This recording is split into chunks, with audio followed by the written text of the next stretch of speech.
April nili akan hun manna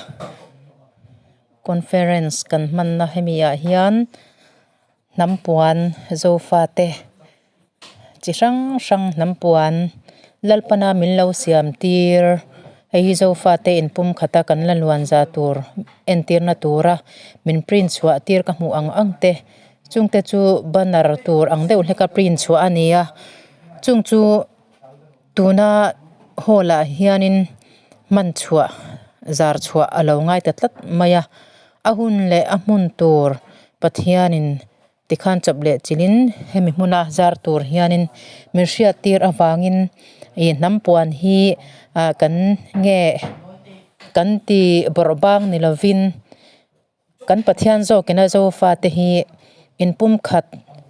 kan ni a ama atanga chuak kan ni a nam thlante kan ni a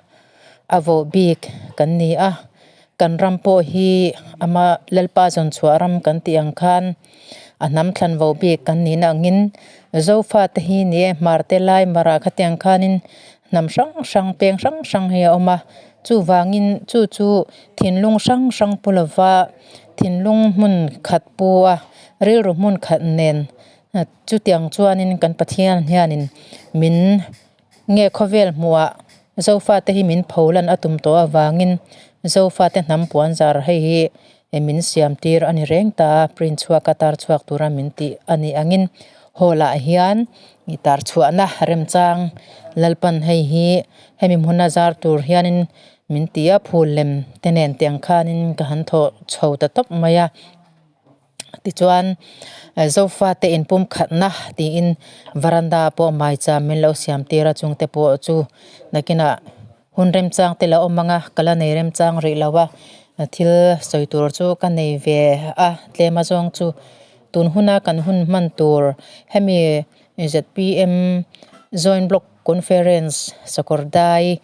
mara Jerusalem kan ti dai khopuia hian kan mang don ta chuta chuan he nampuan zara hi nam in chibing khatia in lakshanna omto lova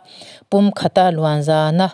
rilru mun khat rilru pakhata luanza na mun khat unau a chhur khat chuak pathian atanga chuak kan ni ziate in la sang tur kan ni lo pum khatin he zoram hi hrui khat von na tlang tura chuta chuan lalpa hianin he nampuan zar hi minzar awazar tura min ti angin hol chunga hianin ti hianin kan han bel phei tapani a kan nampuan hi kan ti borbang nilovin lalpa thu lo thin anga a lalpa thu lo thleng anga kan ti zo kan ni ti kha thlir tu mi puite kha ni melo hriat sak theu don nia chu karon tilang ve zuwa ya hei hi mizorama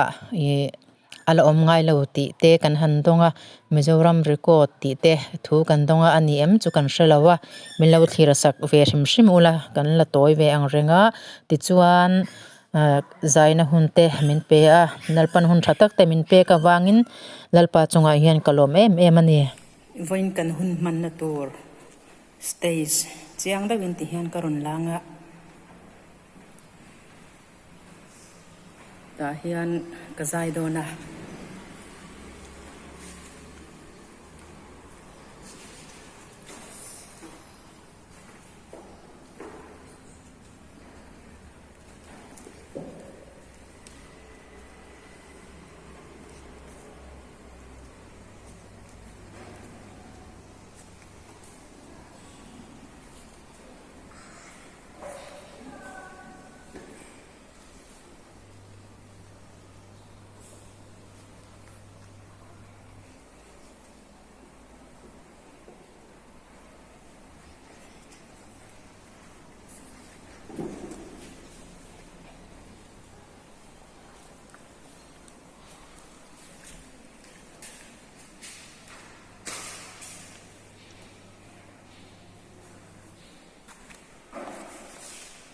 vai na lang thelo pa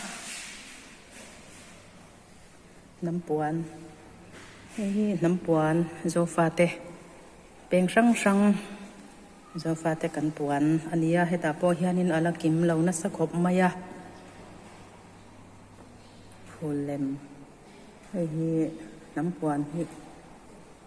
kan pathianina tar chuak tura minti ania hol chunga hian kan tar chuak masa berar chu ani ta